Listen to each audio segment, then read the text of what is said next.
what we're generating in the classroom and use that to drive the instruction in our classroom, the decisions we're making as professionals to make improvements there. Really focusing mostly on learning gains amongst that middle group, our high 2s, our 3s in that range, because that's kind of the group of students that at our school seem to be struggling the most, seem to be either staying very stagnant in their learning or even dropping. They by far had our high 2s and 3s drop the most percentagely of our whole school. Our 4s and 5s almost all very high percentage made learning gains in ELA and in math, but that group in the middle were really struggling. So utilizing the data that we have, strand data from previous tests that we've given, so our past kids to look at some of the stuff that we're doing. Kind of think of it like a formative assessment that's going to maybe change what you do in the classroom. That's really what that historical data can do for us. We know there's some external factors, but it's really going to, if you look at all the strands and there's one strand that all of your kids perform fairly weak in compared to the rest of them, sometimes we can be reflective in that and say, you know what, maybe I didn't hit that enough. Or maybe I did and I thought we nailed it, but they just never got it. So that's kind of a formative approach. And then the rest of the stuff would be all the stuff you guys are doing constantly in the classroom as we approach that. And I think a positive and a negative of all of our groups, I think you guys probably have the most data. Your kids have been tested the most often, almost yearly. And if they are in reading, then they're getting that data as well. So and with the extra data of FAIR prior to Reading Plus, so Reading Plus all of the students, yeah. So really just finding out which data we want to look at, which one's going to give us the most bang for our buck, and filtering out some of that stuff that maybe isn't as relevant anymore. And sometimes that's kind of what we should be doing for you, is giving you the data that you need and want, and then you guys running from there with it. But that's the SIP in a nutshell. We left it a little bit vague, so it kind of hit everybody. Even the CT departments kind of got an idea where they're going, what they can do individually in their classroom, what they can do to help school-wide. Math's got their idea, so we wanted to leave it that way so you guys could find your niche and then kind of run with it.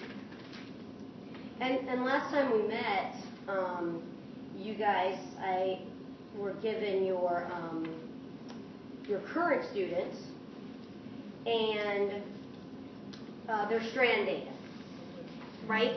Yes. From your current students and how they did on the FSA last year.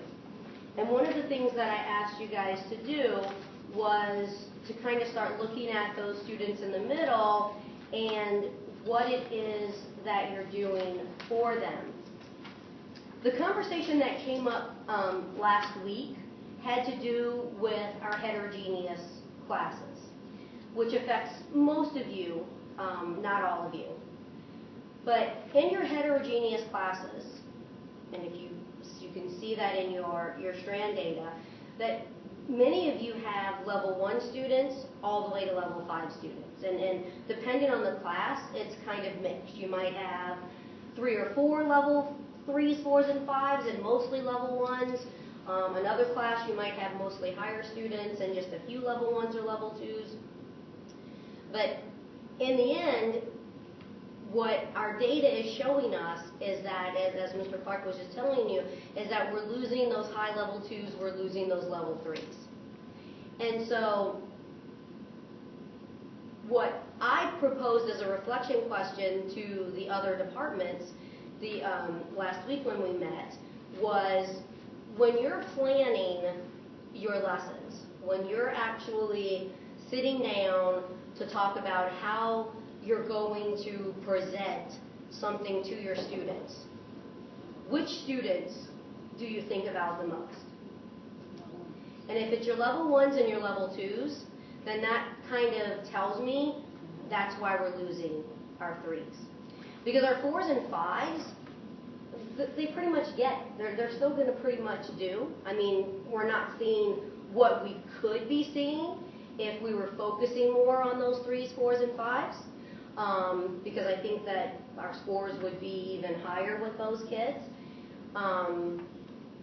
The other thing that I need us to start thinking about is that if we stay heterogeneous. If that is a decision that we end up making for next year, which right now it's not a very high percentage, then what truly we would be expecting would be enrichment for your 5s, planning for your 3s and 4s, and what are you doing to scaffold for your 1s and 2s. And that would be all within one class.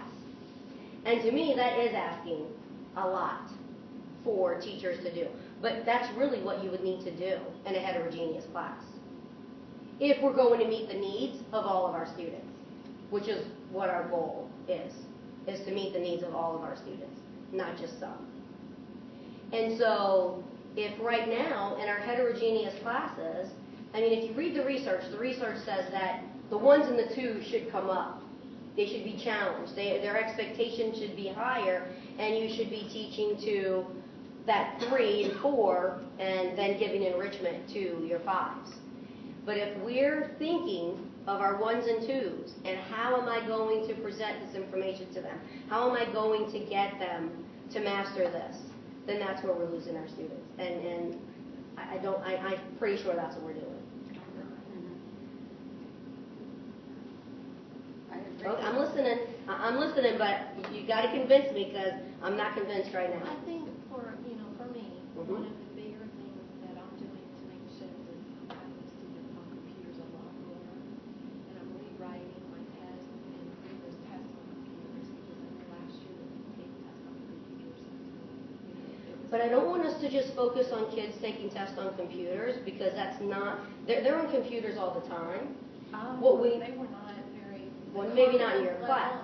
This is what I need you to focus on, is those higher order questions, is the types of questions that they're going to see. If we're not doing that, then it doesn't matter how much we put them on the computers. Nothing's going to change.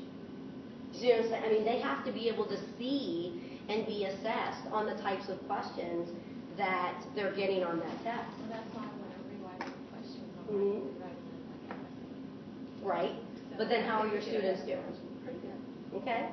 The big thing is. Well, we're going to want to see the data. I know they took the test on the laptops, and for the most part they never used it before last year. And this year, I know they're going to, because I am hogging the lab totally. Mhm. And they are doing, projects on there, the collaborative projects, and that stuff. That is one thing, that they're doing. They're also, their vocabulary tests, I'm rewriting them, putting them FSA style, and I have some motivational factors built in there that if you get an A on it your next week, you don't have to do written homework, you can just do the electronic practice. So they're working harder because they have some motivation. But what I noticed is their computer skills are scary, but how quickly they learn. So that when they come back to the computer to take their FSA, they will not be like a unified mind. They'll have confidence, to be confident about how they're doing. I spoke with Susan about it, and she was really seeing the same thing, where when it came to using their thumbs, they were really good at it, but when it was taking a test on the computer, it was more just awkward. So I think they're getting better at that. But I think I don't want us to focus on the skill of them taking that test. That is not the job of the LEA. Your job as LEA is to make sure that they are seeing those types of questions that they have on that test. And the only thing we have right now is the item specs, And that's what I'm using. the practice test. Item specs in front of me, and that's the form that the test. Okay, I mean, I'm willing to look at what you have, but I would love to have you look at it. I certainly will. We don't want to kind of judge something before you've seen it, but I think that's a big change. In the past, I had done that before, but Mhm. last year I did not do it. But now I've got the FSA, and I have it on that form, and they're taking it electronically, and then they can get the results back, see how they did, and they really care about it more that way. well, And the projects too, the ones where they have to use more than one source. Mhm. And it's not what I'm saying, it's not like a drag and drop, it's more Mhm. like a create type project where it is higher than thinkers. The other thing that I did, and I think Ms. McKean's probably going to do it because she's not here today, there's two other things that we're doing, is, and I'm kind of like you, I'm on the fence if they can keep heterogeneous, because our heterogeneous is not really heterogeneous. No. It's heterogeneous step, a little step down, Mhm. and that's not heterogeneous. I did this with them. This is one. That of their analyzes lower- the EQ? Yeah, one of Yeah. their lower steps Yeah. was Mhm. to trace and evaluate an argument. That was like after the data that you gave us, this was their lowest area. Okay. So that's what you do in here. You analyze the audience, purpose, and claim, and everything like that. Mhm. And this one was on Columbus Day, so they have to do that. This is a group I haven't graded it yet, but they have to. There's different authors that wrote about that topic, and like one's in favor and one's against, and they had to analyze the different points of view on it. Well, that's And good, you that's have what to read this- multiple Right. things. Let's That's talk what about this your standard strands. is. And so you said yours was, what was the lowest? It was integration of ideas, so that's like Compare and trace and contrast. evaluate an argument and a specific claims, to authors. So Okay. also when I did a formative assessment in the early in the year on roadway, I noticed that not on roadways, on Sunderland. Ship of fools. That was their lowest step, that like to understand another author's point of view. Mhm. It was Right. not counting on. What about you, Ms. So- Phillips? What did you see as your, did you see? as- Knowledge, our fun one, the integration of knowledge and Yeah, ideas. that's- Okay, Yeah. so the same. Yeah. So that's pretty much what you guys are seeing as Yeah. your lowest overall? And that one covers the most reading skills, I think. And this The is- compare and contrast. Yeah, It's like like pretty one other even, thing that I but- know Ms. McKean and I are both kind of doing is key idea. we're looking at Because they have to do our that first, students that right, to do the get- test like on point and seeing, okay, are they reading, are they getting their AR points, what's going on?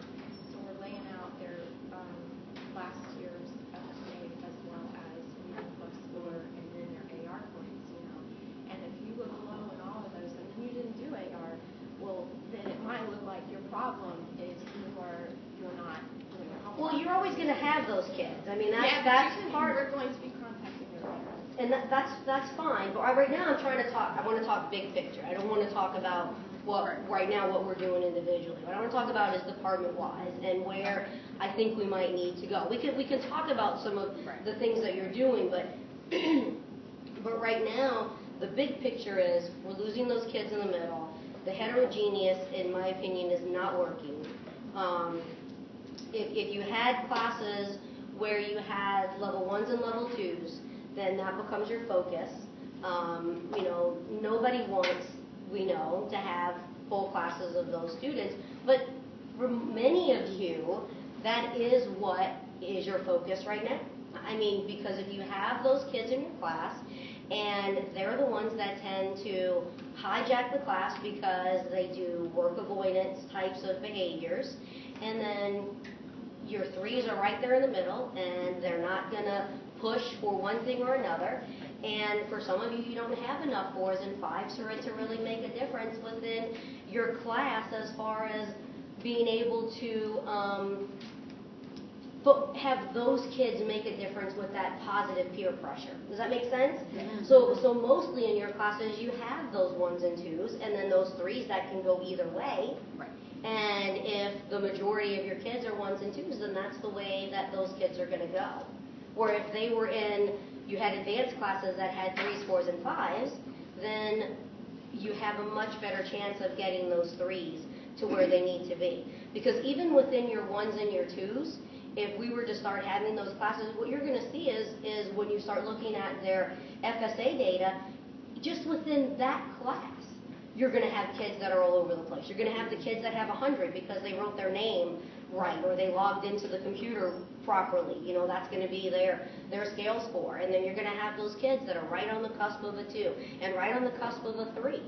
And then you can do more when you're doing that differentiation with those kids of being able to focus in those small groups on those kids. The other thing that we're looking at with a push from the district, but I think that it could be the best thing for us, would be not having resource classes, still having learning strategies, but when Ms. Lemieux and Ms. Ivers isn't doing learning strategies classes, that we do more of a push-in model. So not co-teaching, because co-teaching to me doesn't really work. Co-teaching, nobody wants to give up their class. It's really hard for two of us to try to decide, okay, well, you're going to do this lesson and I'm going to do this lesson, or we're going to do it together. I mean, there's not enough time to plan, in my opinion, for true co-teaching.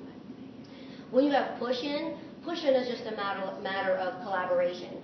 So if we're going to teach this lesson, or I'm going to teach this lesson, and we know that we have this small group of kids who are struggling, or they're ESE kids, then with a push-in model, then that's when you can pull out that small group of kids and give them that more intense instruction that they need after the whole lesson has been given, whole class. Now I'm going to pull out this small group of kids where now I can focus on these other, this other group of kids, and then Ms. Ivers can focus on the small group that needs a little extra help. To me, that's the most effective model within my head that would meet the needs of what we have at our students. As a mother of an ESC child who was in a pull-out situation and is now in a push-in, it is much more beneficial if he's getting more out of it, and it makes more sense to me. And what do they do? He's there for the whole group, right? Yep. He's there for the whole group, and they're in there, and they might walk over if they're struggling, and then there are some days where she takes one group out for about 20 minutes. And right. A variety of kids, and Yep. they're working on this and that, and then they go back. But it's not all this pull out where Yeah. now they're missing instruction. Right. Okay, Yeah. so now they're playing catch up with that where they already struggle already, so that makes no sense. Right. And the reason, I mean, we had already kind of started talking about this because, when we send our kids to Mel High, I mean, again, from year to year, you have no idea if a school is going to be able to have resource classes. Really, it depends on your personnel, it depends on your PAR or your allocation, and for us, it's always about certification. There are schools, I think Johnson is one, that have resource classes for all four of their subject areas. Already, we don't have anybody for science and we don't have anybody for social studies, so the kids are getting their extra help there through learning strategies. And I just think that, when we have our classes that are 1s and 2s, are they going to look like a resource class? We're going to try not to make them look like a resource class, but, that kind of all depends on what other electives that they take. I mean, that's always the trick of a schedule, but with a small school like this, there's a lot of things that we're able to do to kind of put things where they need to be so that we don't have a whole class of ex-ed students, because that's not best for those kids. Then we're back to having a resource class. Obviously, for the advanced level classes, those would be like 22. So it would be our class size amendment number. But for our non-ESE class, for our non-advanced classes, we would try to keep those smaller. So we would try to keep those at 15, something like that. 15, 18 every now and then, probably if you had to, but something that's much smaller, because again, those kids need much more intense work. We know that. And I think that you would see your advanced classes being where you would be able to do much more with those students than what you're able to do right now in your heterogeneous classes. Absolutely. No, I agree with everything you're saying. I think the main concern is like one team getting all the 1s and 2s. So like if we could split, like you would have some 1s and 2s classes, some 3 and 4. Absolutely. What I did in the high school was, it was kind of, it wasn't always that way because, sometimes if a teacher had been there for a long time and they requested all honors, that was happening. But a couple of years after I'd gotten there, the one thing that I did was I said any student that was a level 3, if they were level 3 the previous year, they were going to be in an honors class, because there were too many kids that were level 3 and they were either opting to be in a non-honors class or the teacher was recommending them for a non-honors class because of work ethic or things like that. But if they're in a non-honors class, that's what you're going to see. You're going to see what you're seeing right now with your level 3s. And so it was like, no, they're going to, if they're reading and they're working on grade level, which is what a level 3 tells us, that they're proficient in the grade level that they're in, then they need to be in an honors level class, and they have to work up to that. And never really had any issues. Every now and then you'd have to downphase a kid just because they were lazy and the parent would completely fight you on it. But for the most part, we didn't really have any issues with that. It was very easy to schedule those kids. And then the next part was, well, then you're going to have like 3 honors classes and 3 non, especially when we went to 6 period days. And so we tried to balance those out as much as possible. So that's what I see the master schedule looking like. So you have maybe 3 non and 3 regular. Or like Bert was saying, when you look at our numbers at Hoover, we really don't have that many 1s and 2s. It probably feels like it in your class because they're the ones that monopolize your time. Check out my 4th period. And so you may end up, you're right, you may end up with 2 non-advanced and, the rest would be advanced classes because the majority of our kids really are 3s, 4s, and 5s. And I think when teachers start to get concerned about REACH, when they bring up things like, oh, well, REACH takes all of our, they take 66 kids. If you really look at per grade level, if you look at our numbers, we have this many 1s and 2s, we have this many 3s, 4s, and 5s. But that's how Hoover's made. It's not Stone, it's not Southwest, where it's complete opposite. So the reason that you feel that way, I believe, because I've been in the classes, is that those 1s and 2s demand so much of your time that it feels like that's the majority of your class, when in reality it's not. And that's why our numbers, our test scores are really showing that, because those are the kids that we're having to focus on. So that's really where I feel we need to start moving towards. Because if I go back to, if I was to demand what you should be showing me for a heterogeneous class with 1s, 2s, 3s, 4s, and 5s, would be enrichment for your 5s, your lesson plans for your 3s and 4s, and your scaffolding and any type of extra help for your 1s and 2s. And, I've been evaluating the language arts department, and I've seen your lesson plans. I know that's not what we're doing. No. So. And I differentiate, but like in my 7th period, I've got a 5. And I talked to Mr. Clark about this. He's not getting what he needs because he's sitting in a class where there's not all English speakers. There's not. So he is, I'm watching and I don't know what to do for him because he is missing out. And then I get that. That's what I've been observing for 2 years now, and looking at the numbers. It's like, to me, it's so much more work if we're going to meet the needs of all of our students to truly have heterogeneous classes. And to me, it's asking too much. So would they be differentiated out, schedule-wise? Would they be in a different regular Yes, 2 different classes. for every single, or just for As language needed. arts? As Oh, needed? no. Based on the So, scores. so you're saying if they're a really good math student, they're not a good So ELA I'm just student? saying, I know, from so much experience, trying to, that you can end up with a social dynamic where they're going to class to class to class to class, just this little group of people. Well, that's what you have with teams. You're going to have that with teams. Right, yeah. That's just the nature of teams. So that's what you would have. It's just, if they're, how to explain it, it's a different dynamic when it's like in science, they were still a little bit more mixed. But then in language arts, they were 1 and 2 together. But then I can't team. I can't team anymore. And the reason that everybody's going to have some advanced and some non-advanced is because a kid who is a level 1 in reading may be a level 3 in math, which means in science they would probably be in an advanced class versus being in a non-advanced class. So, but they would still have that science teacher that would still be on your team, only they would be in that science teacher's advanced class. So, is it a lot more work when it comes to what Bert's going to have to do? Absolutely. Right now, basically, we've been flipping the master schedule every year with very few tweaks.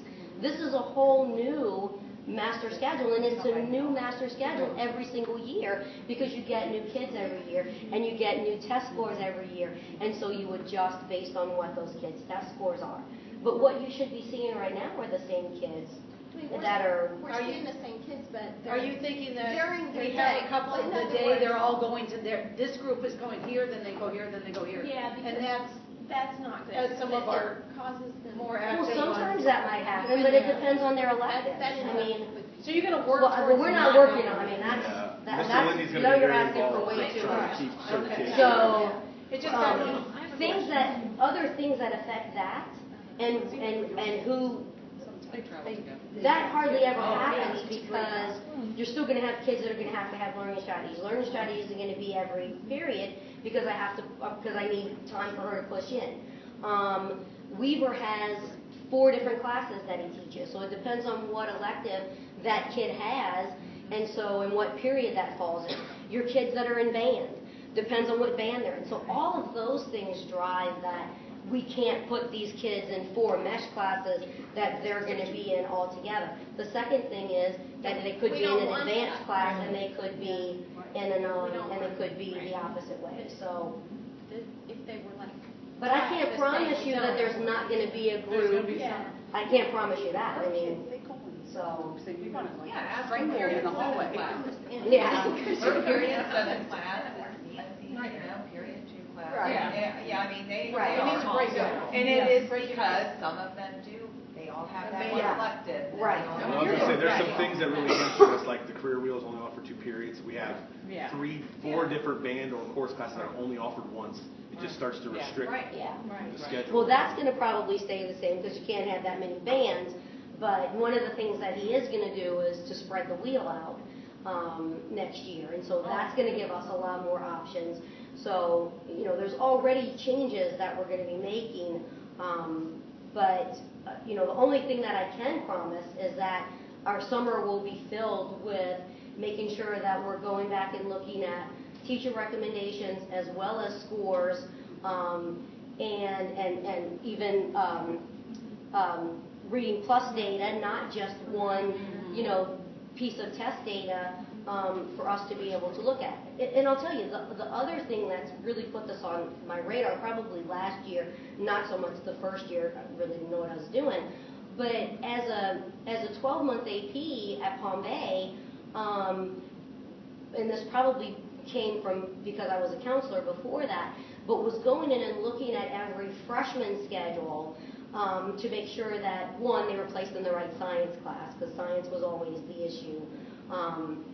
And that was based on their math. And so that just then took me to looking to make sure that they were placed properly where they needed to be.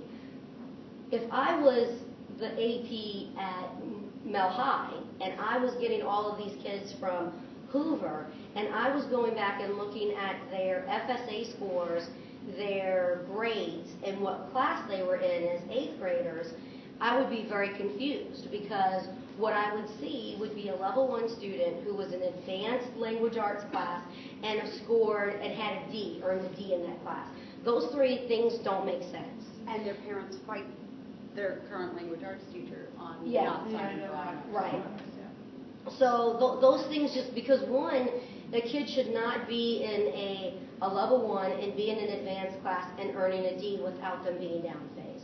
So that's the first, is you look at that and you go, what was Hoover doing? How come they weren't helping this kid? Well, we weren't helping him because we didn't have any place to put them. And so those are things that just don't make Last year, sense. that was like, it was just dramatically true. Mhm. Just because of the nature of that particular class. Dramatically true. Well, she had 7th And what- graders, so I think it was different for the 8th graders. Oh, yeah, they're great time this Yeah, year. yeah. Now you see what I'm Yeah. talking about, where it was, you know, because you really did have students who were.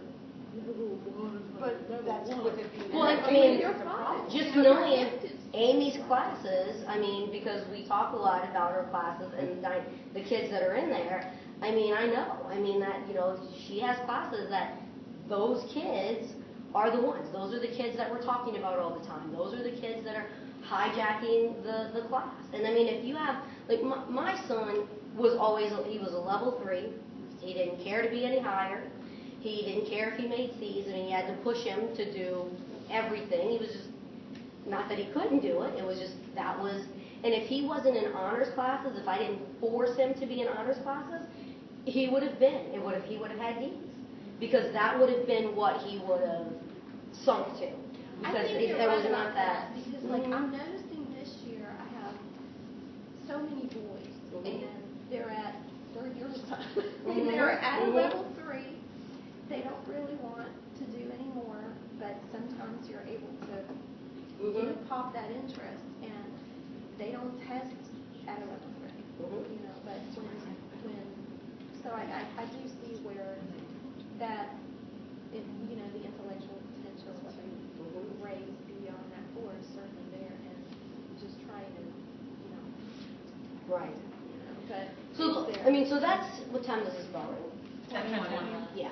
So that's one of the things that I want you guys to continue to reflect on, that we're going to continue to talk about throughout this year, is basically the benefits of getting rid of the heterogeneous classes. Reach would still be in play. I mean, we're not going to be a school that, does away with that. I mean, right now, every school has a program like that. Delora just started one this year. So, I mean, it is a model that, in order for us to stay competitive with being able to keep kids like that, we have to maintain. So I know that there's teachers that, feel like those kids come right off the top. That's the reality of it, and that's the reality of any middle school and It's the an high AP program schools in do high it. school. And the high schools do it. Absolutely. And we do it for a lot of reasons. We do it to sell it to the parents, to keep parents from going to West Shore, which, you're not going to keep them if they get off of that waiting list, but the parents who are on the waiting list, they could keep them from going other places. There's legislation that was just passed this past summer that really opens up choice, where the district used to try to put a lot of restrictions on where kids could go. The state legislation has kind of taken that off. I think the only saving grace that they still have is some of the schools are still overcrowded, and they really can't overcrowd the schools anymore. But other than that, I mean, we could lose more kids to Delora. We could lose more kids to even Stone because of some of the things that Stone does with having their magnet and so we have to stay competitive with our REACH program. So that is never going to go away. We're going to continue to tweak it and those kinds of things, but that's about it. But then we're left with what we're left with, and we have to do the best that we can. And I can see why at some point someone probably thought going to heterogeneous classes here, because of the number of students that we have, or the low numbers of 1s and 2s that we have, was a good idea. I think where we went wrong with that was not really giving guidelines into what that looks like and what it means to make sure that we're truly teaching all of our students in our classes in a heterogeneous setting. And I think as our population continues to change, and one of the things we were talking about in this morning's admin meeting is the maturity level that we have right now with our 7th graders.